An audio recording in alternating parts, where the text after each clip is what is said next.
Awesome.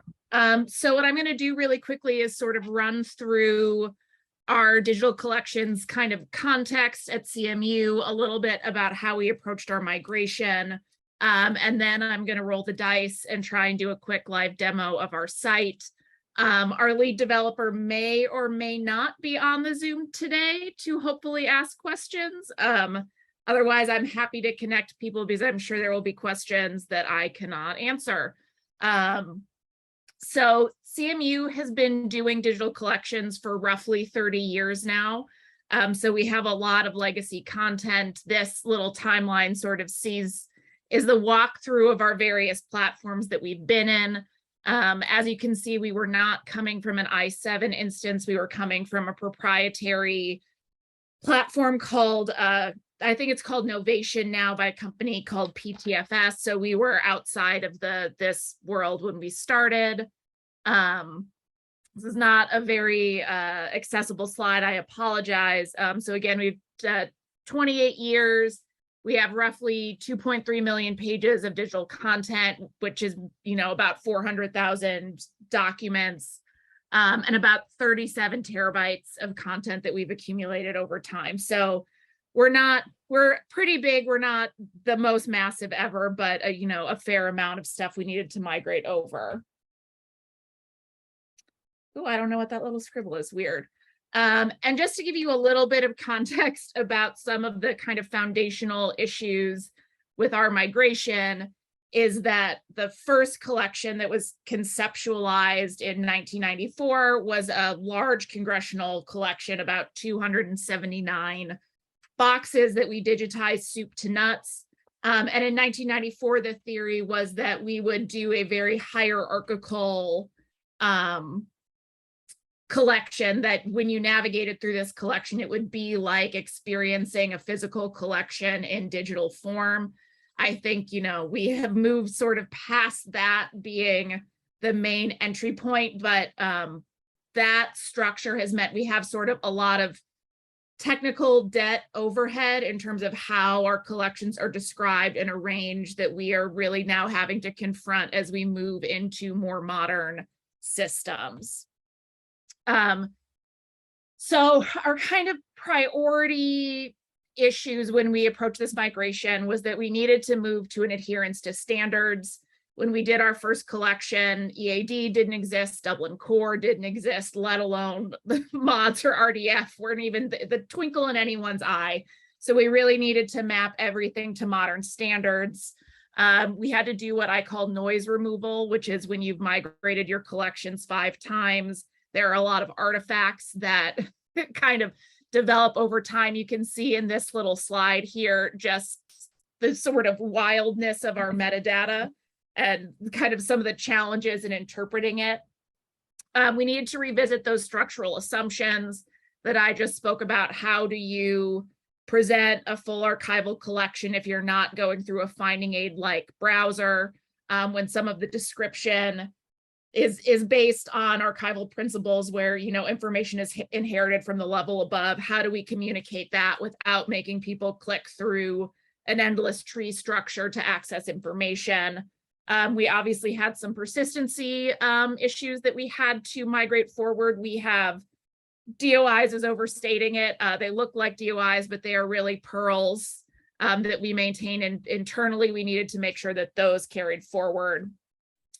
And what was really important for us is that we had feature parity with our previous systems. We have a lot of legacy user groups who are very loud about kind of how the system works.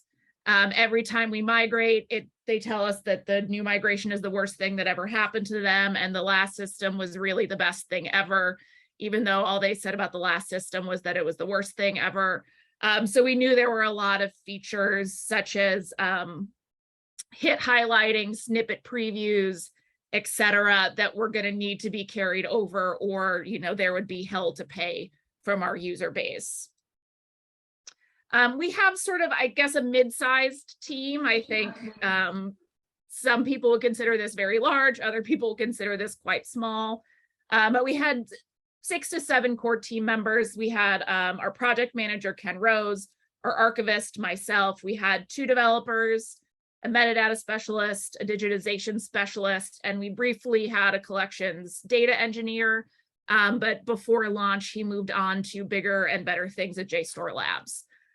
We also pulled in our library designer, someone from our digital scholarship team, and we had a front end contractor who helped us with our theme development. And a few just general notes about how we approach this, because I'm an archivist, I'm not a developer, is that we don't do a lot through the Drupal interface itself. We do a lot of, our prep work outside. We generate all our IIIF manifests pre-ingest, which creates some other issues that we need to work through. All of our metadata and vocabularies come through the migration pipeline, and we sort of do a mix of pre-OCR and then OCR as a microservice, which I'll get into a little bit later.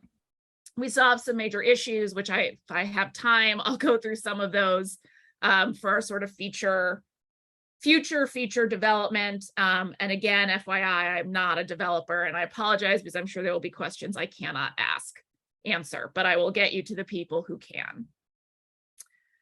So we did a lot of bulk metadata remediation. Lots of people have talked about this at this conference, so I'm not going to go into how we did this. And some of we had a couple core features that were in our feature development bucket that were sort of go, no-go items for us, whereas if we hadn't been able to get these implemented, we would not have been able to launch due to aforementioned user group issues. So one was obviously we had to figure out IIIF implementation. We did implement the Mirador viewer for our collections. As part of that, we changed all our service files from PDFs, which they had been in the last system, back to TIFFs and JPEGs, which they had been in earlier iterations. And we obviously, one of the things we were really excited about with Mirador is we could do a facing page view for books, which had been a long-term source of complaint. Full text search is our biggest thing. We have a lot of genealogists who use our collections. So making sure we had hit highlighting in our document, which if Chris is here, he can correct me about this strategy. But essentially we layered the OCR from our old PDFs in terms of the hit locations over the JPEGs that we were presenting to sort of to present that hit highlighting. We have a couple of collections where we had a DPI mismatch. So the hit highlighting thinks that it is not where the text is, but that's how we sort of got that to work. And then we use the OCR that's generated on ingest, I believe, through the Islandora microservices to do the actual full text search. So the search kind of runs twice. It runs once against that microservice text, which is what generates our snippet previews. And then when you get into Mirador, the search actually runs a second time on that OCR. So it gets it done. There's probably a more elegant way to do it that I would love to hear from people about, but that's how we sort of got that working for us on our timeline. We needed to get date search implemented, which had been a long-term pain point with our previous system. And we needed to figure out how to present these contextual relationships. So we did a lot of work with views to display documents that were in the same folder, documents in the same collection or series, and getting our facets to sort of refacet as you narrow down to display relevant fields. And then doing some work to pull up views with, related documents who may have the same creator or the same subject. Some of this, we're still iterating on, but this was sort of our MVP feature list. And we also did invest a fair amount in theming, in part because this had been a major complaint about the old system, was how, out of date it looked. It wasn't attractive. It didn't look modern. So we knew that to get anyone to actually use the features of the system, we were going to have to visually improve the interface, or, the complaints would just keep sticking at that surface layer of, it doesn't look nice. And for this, we also wanted to be able to coordinate a little more look and feel across other library properties. So you knew you were using a library resource. this is a snippet of our library page. When I flip over to demo mode, you'll see how similar that is to our Islandora interface. That also saved us money on theming because we use the same contractor for both sites. And I think, you know, digital collections, there's a lot of inherently visual material there. And we really wanted to kind of pull that forward as a part of what we're doing. I'm probably already going over, so we're going to go really quickly over to demo. What could possibly go wrong? I'm sorry, I'm slamming through this so quickly. So this is our digital collection site. It is, again, in Islandora 2. We're really happy with it. We have this kind of nice front page that gives you some collection highlights. We can highlight some specific documents. We have a nice little recently added block, a please give us money block that I don't think has actually attracted anyone yet, but you got to do it. And there's kind of two ways right now to get to our collections. We have this kind of collection list page, which gives you a nice thumbnail of each item. We have a little hover for text. This so far has not been an accessibility issue based on our testing, to give you a little bit of an idea of what's there. And again, this was just another chance for us to display some of the visuals of these collections, because we've done a lot of archival collections. Some of these look a little bit like a white wall if you just look at the thumbnails. So we wanted a kind of more visual entry point. And let's do Simon. I think Simon's working. We generated these landing pages, which we need to do a little more work on. Again, one of my pet peeves with digital collection sites is that they never provide any contextual information on the collection that you're using. No kind of hints about what's there or how to navigate it. So we really wanted to build in more information here. We have ways for you to get back in touch with the archives. We link to our finding aid related materials for people with an archives bent, sort of just like finding aid front matter here, and a way to thank any funders. And then these highlights, which, as you can see, like I said, wall of white text if you don't include something else. If you click on these, obviously they're going to take you to the document in our Mirador viewer.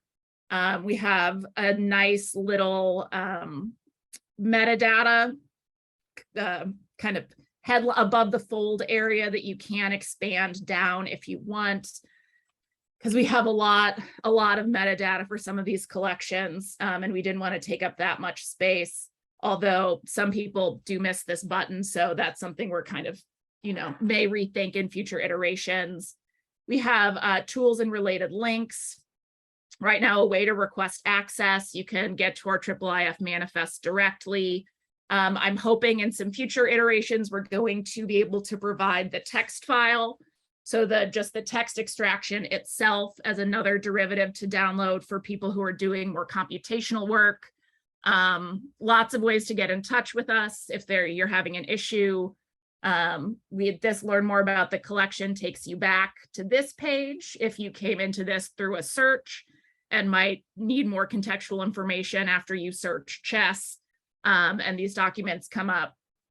And then one thing that I'm really excited about because of past user issues is view other items in this folder.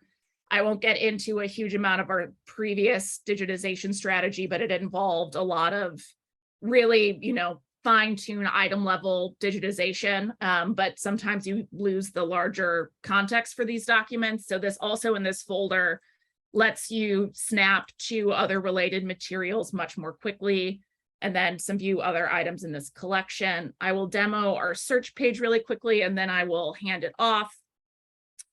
This is our collection search. Obviously, you can facet down into individual collections. We have a little date slider to narrow by date. I think there's some work we want to do to make that more accessible, but it was what we were able to get working for launch. Items, subjects, etc. You can facet. We use writestatement.org for our write statements. There's some extra work I think we want to think about in these facets for the future, just because, they are excessively long and there is not a good way to find what you're looking for right now. So either presenting those in alphabetical order, giving you a search, something along those, but let's do my favorite search. So we have, put it in quotes, it will show up. When you're doing a search, you get these little snippets that gives you some textual context. This is something our users ask for a lot. One issue we did have with the solar is that this snippet search, it pulls up what you're searching for, but it will bold any part of that term that appears in the text. So we're still trying to figure out how to tweak that in solar, because we get a lot of calls now that's like, I put the name in quotes, but every time Carnegie shows up, it's not searching Andrew Carnegie, it's just searching Carnegie. But when you click through into the Mirador, into the actual viewer, you get, you can see here that some of that hit highlighting is a little off, but it will give you all of those internal search results that you can click through and find what you need. And that is sort of the really high level gist of our site. We're pretty happy with it right now. There's obviously more work to do. And just to quickly summarize, we have some solar work we need to do. One issue with how we generate our IIIF manifests, because we generate them outside. If you update the metadata in Islandora, it does not push that change to the IIIF manifest. So we need to sort of think through how we do that data pipeline. We need to do some work on advanced search. That is next up in our queue. Improve date ranges, implement some document transcriptions, and do some more work with our AV materials so that we can implement transcriptions, which we will take home what we learned from this conference and see how we can apply it. And now over to either Katie or Seth. Ooh. I'm super glad that Julia went before me so I can refer.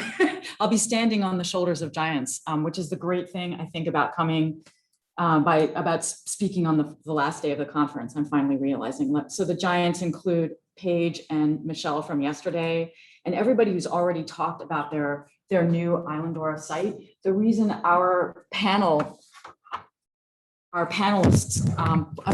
put together this panel was we really wanted to highlight the fact that there are a whole bunch of new instances of Islandora 8, and that's a really big difference from, I'm used to being in front of the podium. I was always told that I'm short and you have to stand out in front of the podium. So it's a really big difference from IslandoraCon in 2019. So in some ways this panel has been proven wrong by this conference because so many people have talked about their collections. So here I go. I'm going to talk about the Hopkins Digital Library, the next generation of Islandora at Johns Hopkins University, where I work. I'm Katie Gucer. No one ever pronounces it correctly, so I don't even try to correct them anymore. I am the manager of digital collections as data, and several of my colleagues are in the audience, and so I hope that they will boost me up as in the Q&A, if not before. So I want to talk, I am like many of the people who've gone before me, I'm going to talk about a migration project. This is such a pain.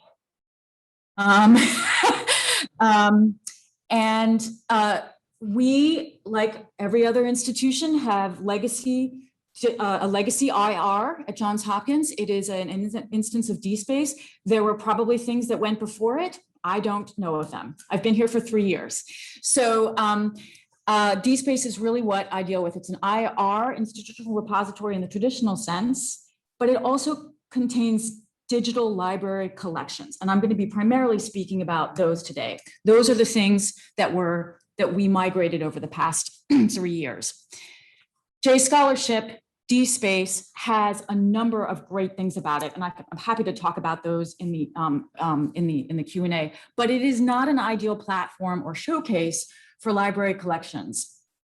And so when I started the job, many people came to me and said, from the library staff, librarians, archivists, development staff came to me and said, and this is going to sound very familiar to you, we don't like DSpace because, as Julia pointed out, our instance had no visual polish, there was no IIIF viewer, all sorts of things that people wanted to be able to highlight about the collections visually, intellectually, were not affordances within this, this system. Minimal functionality within the browser, minimal administrative control for curators and collection owners. And I'm going to be kind of drilling down on that aspect of the system and how we changed it in this particular talk. And the metadata was truly just uncontrolled strings, which I think Michelle has, and I'm just trying to figure out how to go forward.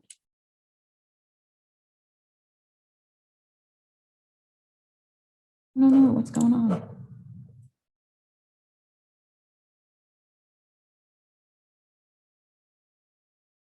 A way to, in the system, in the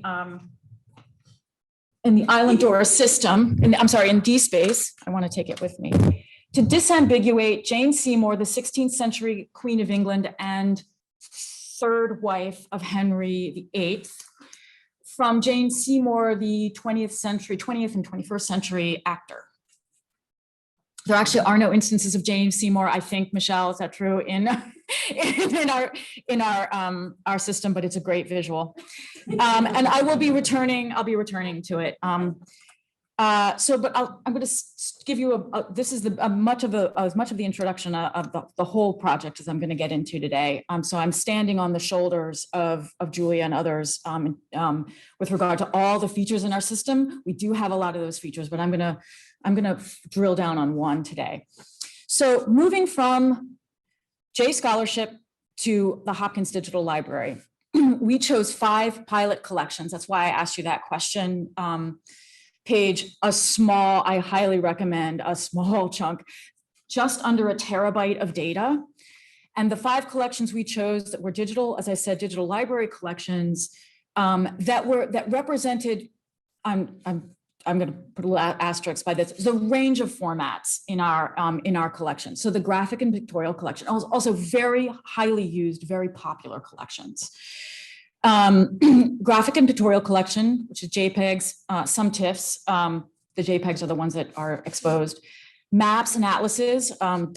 plus, JPEG2, georeference TIFFs, maybe some other things. The Science Review, which was a television show produced by Johns Hopkins in the 1940s and 50s, MP4s. The JHU Oral History Collection, PDFs and MP3s, and JHU newsletters, just PDFs.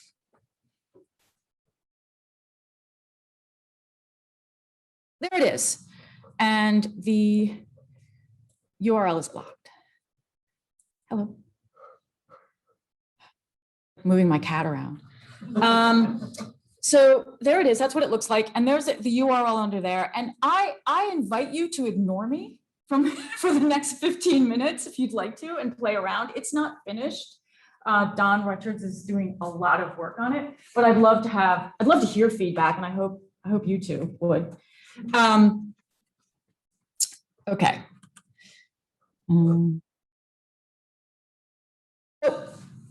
One of the things that I noticed, as I alluded to before, when I first came 3 years ago, 2.5 years, 3 years ago, was that there was no sense of community around the digital collections, especially within the library. There wasn't the sense that people took pride and ownership in the digital collections. The ETDs, people took pride and ownership in, but within the library, there were the people who complained, and then there were sort of the people who didn't know about J Scholarship. So that was one of the things that's been on my mind as a non-technical designer of the system who was handed some use cases, and I thought, and it's been on my mind as I added more. I'm going to step back from the technical stuff, which people can go ask in QA, and I'm going to talk about a socio-technical advance of our system, which is building community. I hope this will be a socio-technical advance of our system. I think it's the great thing about Islandora. It's the community and the way that it builds, that there is a community of people around this software, great people. So I'm going to focus on one a feature in particular, which is the batch ingest feature, or bulk ingest. I guess batch is the Islandora term. And you've heard about a number of ways that batch ingest happen. And we at Hopkins created a unit, and I'm going to talk about that. And I'm going to talk specifically, or a service, I should say, a bulk ingest service that I really felt would help to build community within the library around our new pilot. And also would build an external community. And that's also something I'd be happy to talk about in the Q&A, but I'm just not going to have time to talk about both. So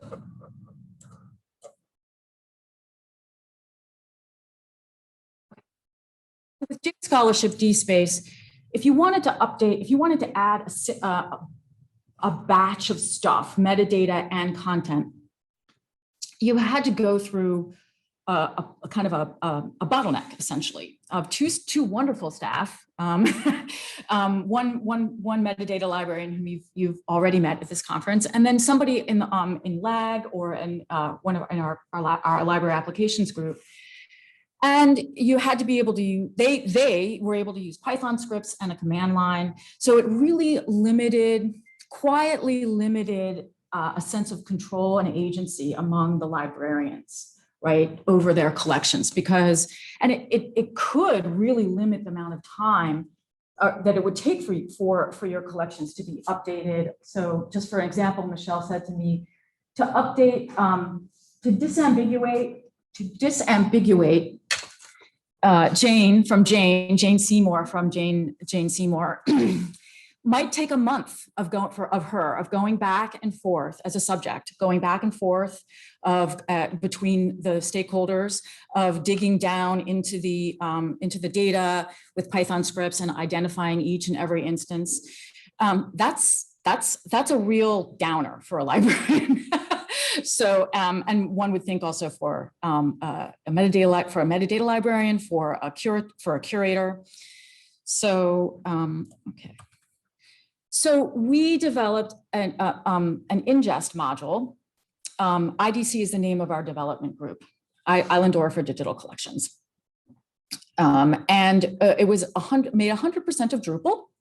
Its ingredients are the Drupal migrate module, the migrate source UI module, and the migrate source CSV submodule, right, Don? Is that how you think of it? Yeah. Which produced a librarian-friendly GUI for librarians to ingest and update their content, their collections, metadata and content. So if you look down there, the recipe there at the end that I've got that is currently occluded, is, you have one or more CSVs in a certain order, and we know that librarians love their CSVs. Their spreadsheets. So they need to be ingested in a certain order, plus the batch, plus the ingest module produces batch ingest. Okay. I love the idea of librarians creating as blacksmiths. So librarians are now able to create and update their collections using spreadsheets and CSV. So after all of this, this means multiple and diverse staff can participate in this process. The archivists are very, very, very familiar with spreadsheets and the methods for organizing data within them. The library staff, it'll become very easily to them. So there's no Python scripts and no command line knowledge is necessary. Doesn't mean that Michelle couldn't do her magic. It's just that there's another option. So what that means, one of the things that means is that those uncontrolled strings become taxonomies in a way that everyone has control over, and everyone is contributing to a common knowledge store. And that's kind of how I think about it. What I hope is that common knowledge, the Hopkins Digital Library will become a kind of common knowledge store that people bond around and become interested in teaching one another because it genuinely is teachable. Here's an example. This I'm sure looks very familiar to you, our taxonomy list, a screenshot of our taxonomy list with people, in which if Jane Seymour or Walt Whitman appeared there, there'd be only one instance of Walt Whitman, and there'd be two instances of Jane Seymour, the Queen and the actor. Okay, so what that means is that the ingest service enables staff to iterate and build on one another's work. And it creates a kind of collective workflow for librarians to create a common reservoir of taxonomy terms, but a common knowledge reservoir in a lot of other ways. And the bottleneck becomes a gateway.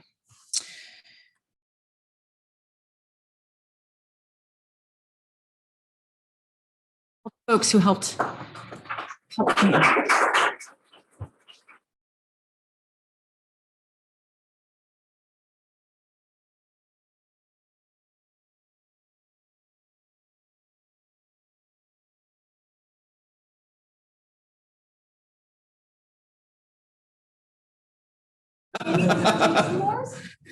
Oh yeah, that would sort of squish everything together. That's a nice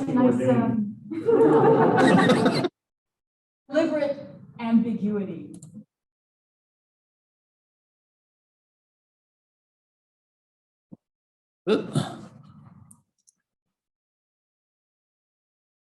You get in here. So yes, I am Seth Shaw, and I was the application developer for the University of Nevada, Las Vegas University Libraries. That change just recently happened this summer.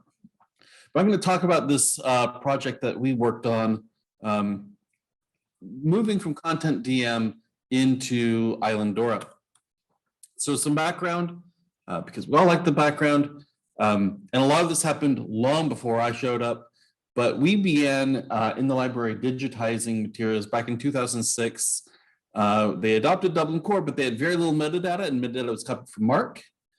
Then they decided to do collections where they would get creative with their metadata schemas and do whatever they wanted. And then but you also see this progression in terms of the staffing and the responsibilities and who is going to be doing what and what they were trying to accomplish. They were trying to grow along the way. Although I will point out in 2011, we joined, actually it wasn't until we joined them, but we are part of the Mountain West Digital Library, which means all of our content metadata was getting aggregated into their systems, which also meant we were finally getting onto a single schema, their schema, which was kind of useful. But also moving away from, pick and choose your item to let's start just digitizing everything in a collection. Let's start from photo collection 1 and just go through everything. I think by the time I left, we had gone through all of our photograph collections that we had acquired up to that point. We had also started on doing large-scale digitization of manuscript collections as well. So we were finally going at a fast clip through all these materials, which of course meant we needed to pay close attention to the scalability of the system we were using, which spoiler, Content DM did not. It simply did not scale to what we were trying to do. It did not represent well these large collections of items where we wanted to show relationships between the collections. There was a lot of issues. So when I joined them in 2017 as the application developer for special collections, the directive was get us out of Content DM into something else that covers Fedora. That was their one vague preservation requirement at that point was Fedora. This was the existing infrastructure when I showed up. We had that Content DM that I guess I'll use the mouse so everyone can see it. We had Content DM, which at that moment was being self-hosted. but then like later that year, they kicked everyone into their cloud hosted, which was its own whole ordeal, because we had a lot of local customizations to our content DM site, which we all of a sudden lost. We had done a lot of stuff in an existing digital collections site that was built in Drupal that was calling APIs, was doing a lot of searching on the content DM database data itself, which we could no longer do. So that was one of the impetuses for, okay, let's start taking some more ownership of the system that we're using so that we don't get hamstrung in the future, but so that we can also progress. We also had a homegrown finding aid database with just links to PDFs of the full finding aids. So imagine if you decided to have two separate catalogs for your library stuff and one for your finding aids. That's essentially what we had done. Alma for all the books, and then this homegrown database for everything else in special collections. They had also recently adopted Archive Space, which they were just using the staff interface and generating PDFs that we could link to from the collections database. So that's how the situation was working at that point. And we decided we really wanted a new repository that could provide both access to all this stuff and serve as our preservation base, rather than just a pile of files on a file system, which was all we had at that point. But also to integrate our archival description. It didn't really make much sense to us that we would have our digitized special collections materials completely divorced from our descriptions of our archival materials. Maybe we should be searching and finding them together in the same place. In parallel, they had already started doing some linked data experiments, which had gone really well. So they wanted to do more with linked data and also authority management, because at the time I showed up, you could have a single person represented in 5 different authority systems across the library. And we wanted to start consolidating where we were describing people and organizations. So this is what we came up with. We wanted our central Drupal pulling in our data from Archive Space so we could display it there, and pushing our stuff into Fedora. And in the future, which is why they're in dots, we're not sure when we're going to get to this, but eventually we would like this to happen. Doing some sort of metadata editor to replace the Content DN project client, because that was the one piece of Content DN that people actually liked. And if you've used that tool, that's saying a lot. Actually, it's not the greatest, but it was, it's the one piece that they actually liked of using the system. We also wanted to start bringing in all this Born digital material that we'd been collecting in the library, because the university donors were starting to transfer all their records and meeting minutes and everything else as electronic files. For example, we collected the records of a student project. It was basically like a senior seminar thing where they were participating in, it's called the Solar Decathlon, where they had a very collaborative group from across the university designing solar residences, solar-based residences. You could, drop these things off grid type situation. Yes, SOALAR, yeah, as in solar from the sun. That's solar, not the search solar, for disambiguation there. Thank you. But all their work had been done in Dropbox with a whole bunch of CAD files and other things of that nature, which they transferred to the archives as a zip file.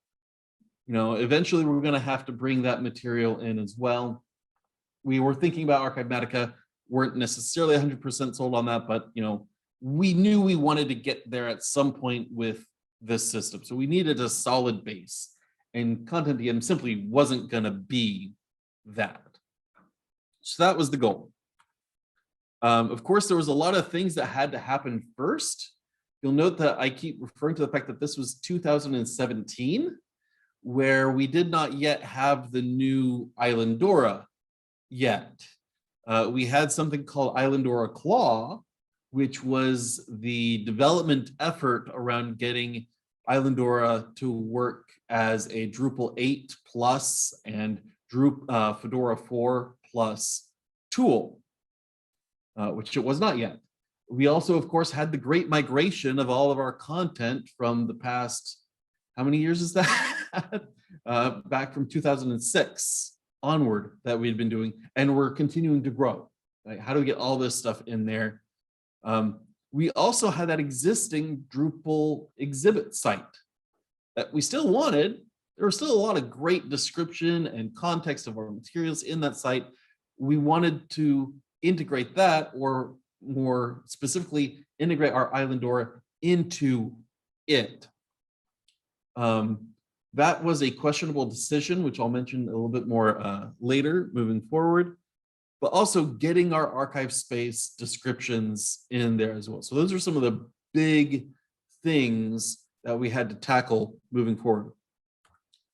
So the Islandora Claw to Islandora, and the initial version of the site had Islandora Claw, and then Claw scratched out, and then 8, and then 8 scratched out, and then 1.0. I was like, that's just going to make my title way too long. So it's just Claw to Islandora now, which just represents some of the shifting that the community itself has had around this concept of what it means to be Islandora moving forward, right? But when you are trying to migrate into a new system, it's nice to have something that's stable when you're trying to move into it.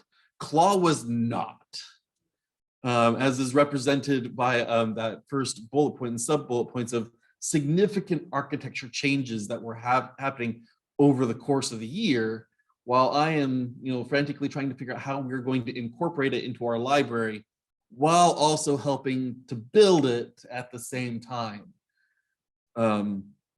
I gave a presentation a while ago, a few years ago, I think at this point, that was sailing the Islandora ship while still building it.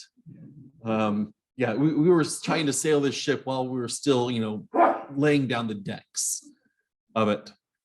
So that's basically what this slide boils down to, is it needed work.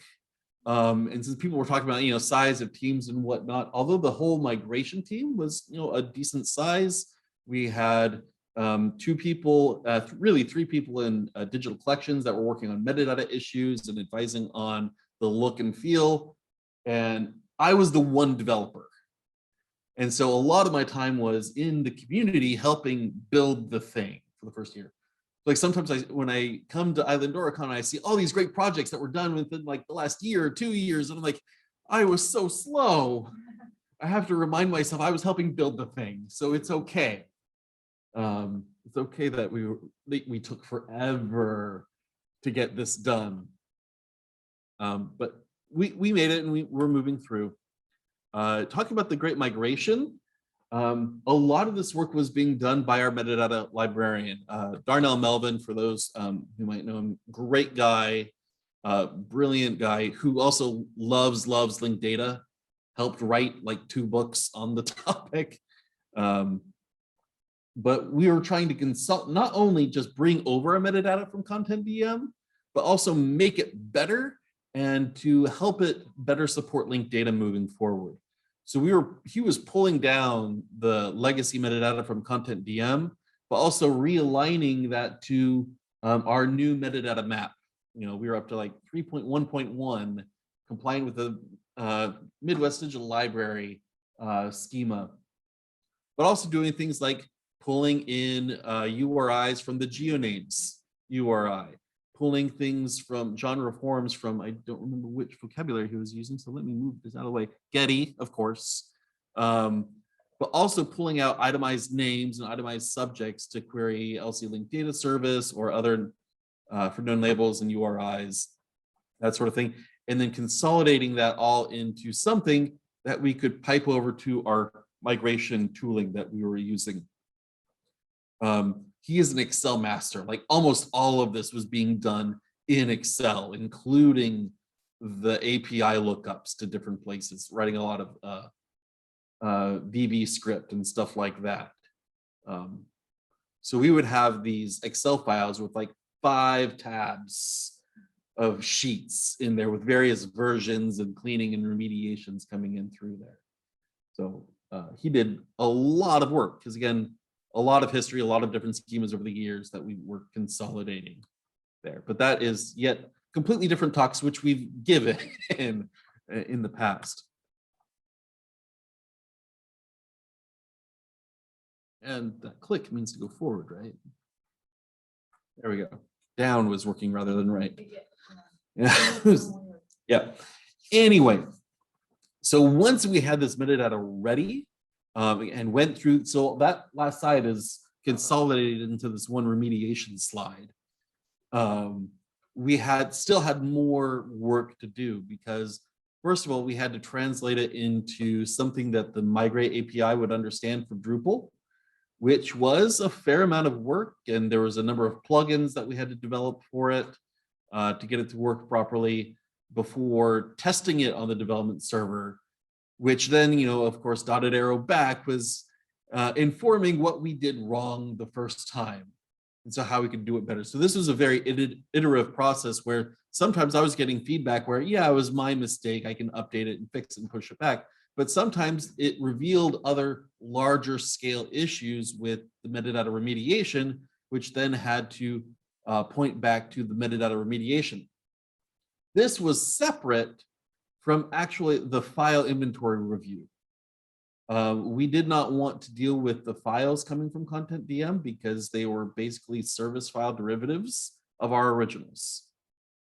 And so one of the large projects that we did was reconciling what were we describing with what we had in a master file copy on the file server that we had stored. So yeah, Emily did a whole lot of work reviewing what files did we think we have versus what files were reportedly in Content DM, and finding and matching and then bringing those together so that they could all be pulled together. There were some things that simply could not be remediated easily. And so those were populating a future cleanup projects list. We at UNLV make heavy use of student workers to do a lot of cleanup work. And so we were doing a list of, okay, this is going to be a student project to clean up this. This is going to be another student project to clean up this, et cetera, et cetera, et cetera. And even since then, we've already knocked some of those items off the list since they were migrated. All that said, with this whole process of getting things up into testing, into development, into the production server, new materials are using Islandora Workbench.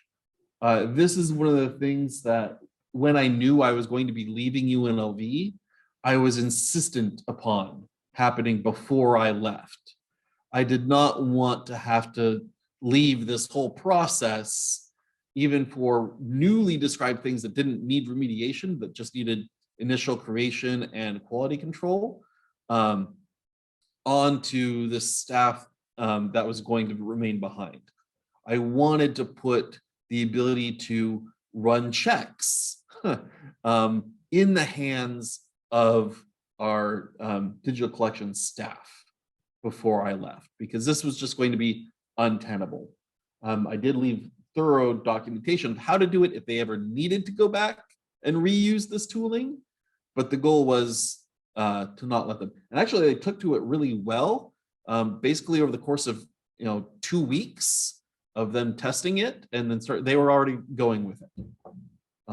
It did not take long to start working with Islandora Workbench once we decided it needed to be done.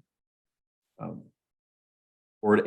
adding a few additional bells and whistles to Workbench on the way.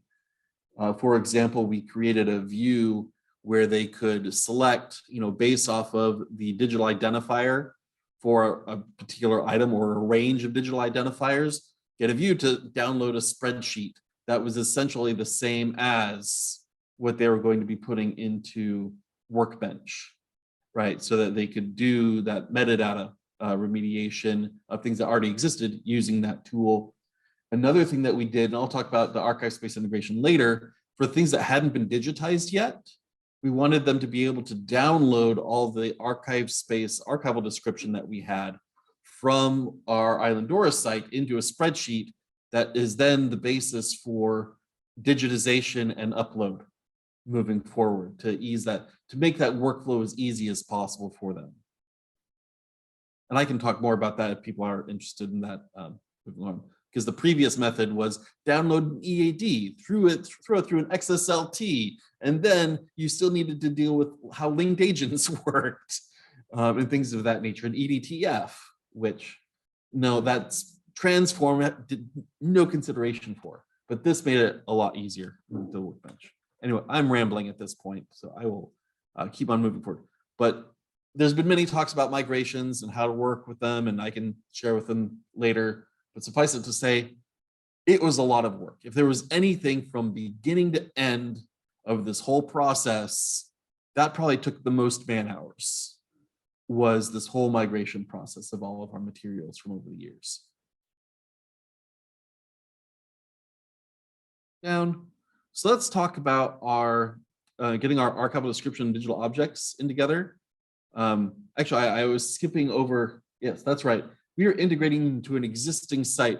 I didn't really have a challenge for it, but here's how it looks now. And this look is heavily informed on this is the way it had looked previously, right? We were simply installing Islandora on top of an existing site. One of the challenges that we had for that is that they had made a lot of style sheet decisions based off of boutique projects and like hijacking a Bootstrap CSS attribute to do one thing, which it wasn't initially intended to do. So when we tried to bring in digital objects, we again had to go in and fix those back again. Had I to redo this, I probably would have said we are making a brand new theme just for our digital objects and archival descriptions, start from scratch, and then use some sort of theme switcher between the existing exhibit content and the new stuff. Because also it meant a lot of this was designed before anyone was really thinking about accessibility issues, because it was done in the early mid-2000s. And it was not accessible at all. And so backfilling accessibility onto it was also a bit of a challenge as well. Again, with what tags they were using and are there ARIA labels? No, there weren't, type thing. But yeah. Oh, and for a note, if anyone's interested in bringing down your facets into something small and searchable, we did do that. Just a side note there. You click on there, start typing for the facet you're looking for, and it does a little search. This is called Select To. This is a Drupal module. So if you're interested, there is that. Or you just click on it, it'll do a drop down scroll through list. So yeah, theming was a whole big issue, which honestly is not done and is going to be left for whoever comes after me to keep doing it. Someone had mentioned projects being finished. Sites are never finished, they're just abandoned and not returned to again. I did not coin that phrase, it was someone else, but it is very true that there's always something you can fix or make better on these sites. It's just how it goes. But we were mixing our archival description with our objects. And of course, this is now obscuring the important bits here. So for example, when I search Culinary Workers Union, which we have a whole lot of stuff regarding this union being Las Vegas and all the entertainment venues that we have there, we have the archival photograph collection of Culinary Workers Union 226 Las Vegas. Yeah. So that is one entry point, is the archival description, top level collection. But you can also get results that are just actual photographs that are in there as well. So if you want to jump into the archival collections, you can. If you want to jump into the photographs, you can. I will note content type is not the same as the Drupal content type, but it is and it is not, because this refers to whether or not is it a digital object, or is it a person that you're looking for, or is it a archival description, or is it a series or something else. So this actually technically includes taxonomy of vocabularies, but we spent a lot of committee time talking about facet titles. A lot of time talking about those facets and what we were going to call them, to try to make them clear. And everyone's still not entirely happy with them, but it is what it is. But we wanted to be able to have people to pull into both.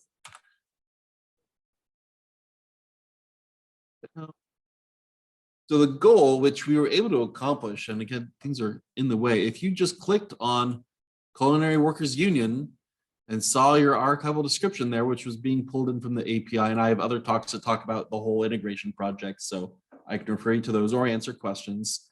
You can navigate through the inventory to your demonstrations, into the frontier strike of 1990 to 1998, on and on, until finally we have this folder, and you can't really see it on this slide, but this is just the first item in that folder, and there's thumbnails of the items in there. You can page through them down below. But the goal was, given the archival context, how do you find the things that you're interested in? But also, if you land on the item, can you walk the breadcrumbs back up to the archival description of it?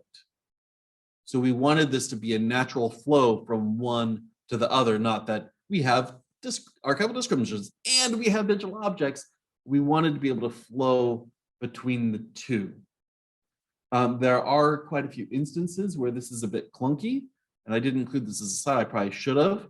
But for example, if you search Mobots on this site, MOBOTS, there's two results. One is the archival description of the photograph, and the other one is the digitized photograph. I think it would have been nice if we had been able to combine those a bit better, and that's still a conversation of how we can do that. But they were fundamentally described two different ways. One in the archival description, and then when they decided to digitize it, they changed the title and they added some additional description that wasn't in archive space. That sort of situation. So we did keep them separate, but they do refer back to each other as well, so that you can find either one from the other. So those were the big things that we had to deal with. If you go back to the title page of the slide, you'll see the link, special.library.unlv.edu. Go play around, have fun, take a look. It's one of those situations where a lot of people tell me how great it is, but being the developer, I know where all the flaws are. And so I'm like, it is so terrible. There's so much I didn't do before I left. But it is what it is, and people are enjoying it. And that's really all I can say, is that a lot of users are happy. Actually, the people who are having the hardest time adjusting were the staff, like the public services staff, who were so used to using the old interface day to day, and they're shifting to the new interface is a bit harder than others. But yeah, everyone's adjusting, and we did it. And there will always be more work to do. I think so. All three of us, Julia, Katie, and I, are happy to take questions.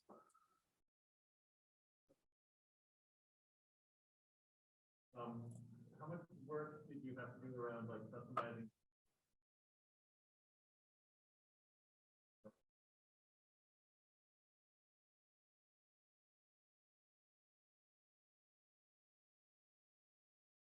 Julia, you're muted if you're trying to respond. I could not hear the question. Okay, yes, sorry. Yeah. Should have repeated. I was looking at this, so I didn't catch it. Do you want to repeat the question for the mic? Yeah, how much work did you have to do around customizing Mirador? Is that right? Plugins and so forth. Anything else I should add? And generating the IIIF manifests. That is something I would need to direct you to our lead developer on, Chris Kellen. I would say a fair amount. But I think a lot of that work was experimentation and having things fail and then taking a different tact. I think if you were going to implement this from scratch with, an existing code base, it wouldn't be that challenging. But, and one of the other reasons we did our IIIF outside the system was we had just so many items that running it through Islandora was going to be computationally problematic. So a non-answer for you. I stop sharing. Uh, Oh, okay, good. It's not the usual full screen I'm used to.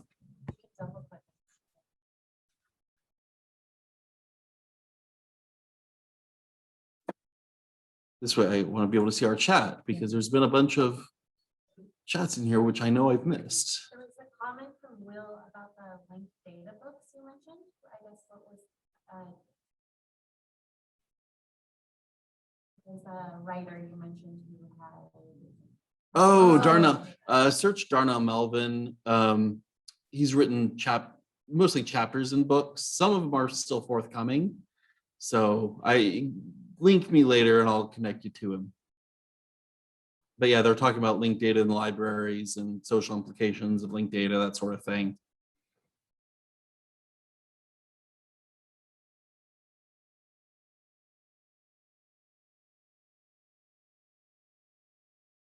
No.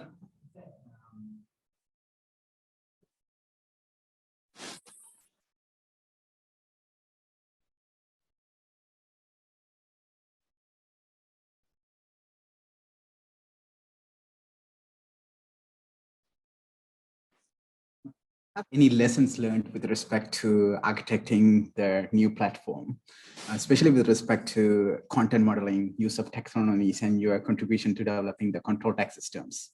Yeah.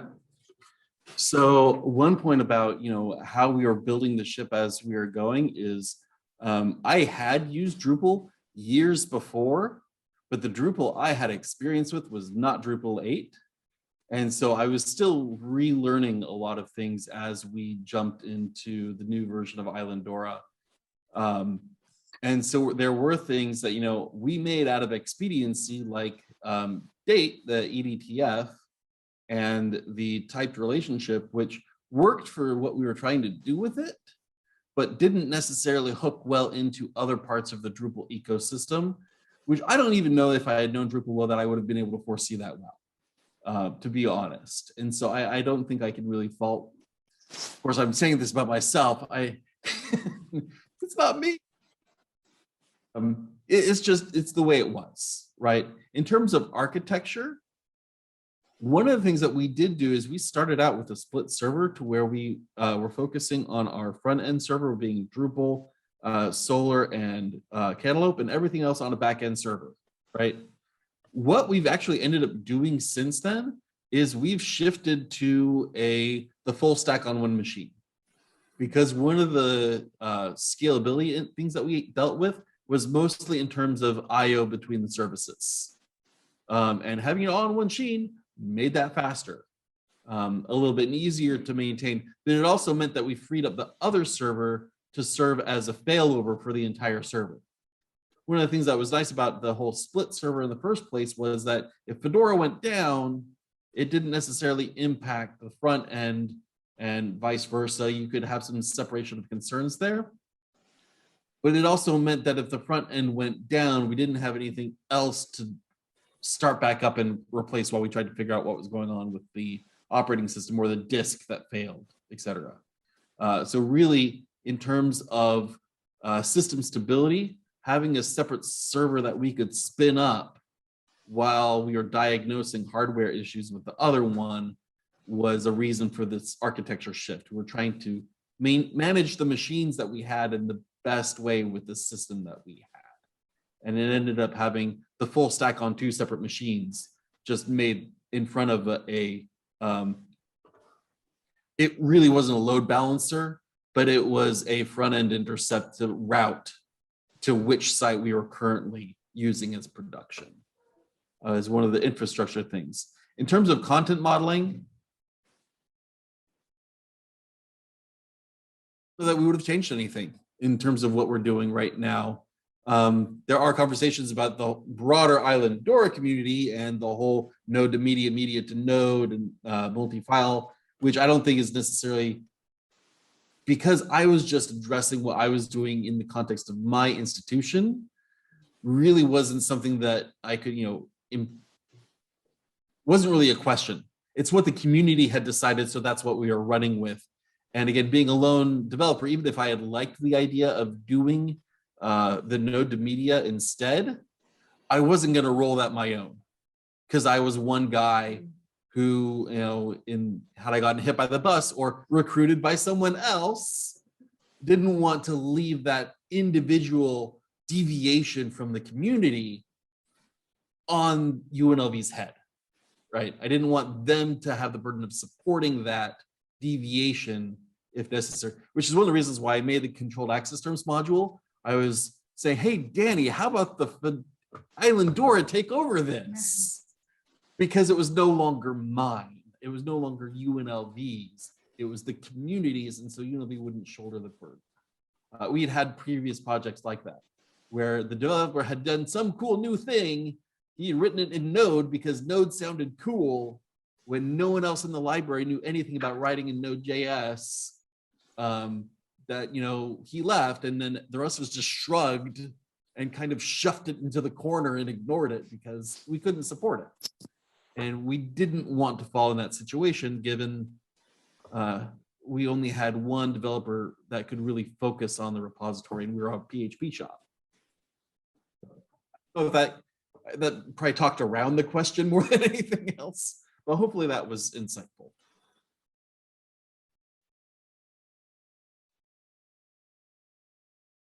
Any other questions? Julie, it looks like there's some chat There's here. a question that Julia's been answering. How much do you think is the estimated time for the implementation of zero for a library with about 20,000 collections?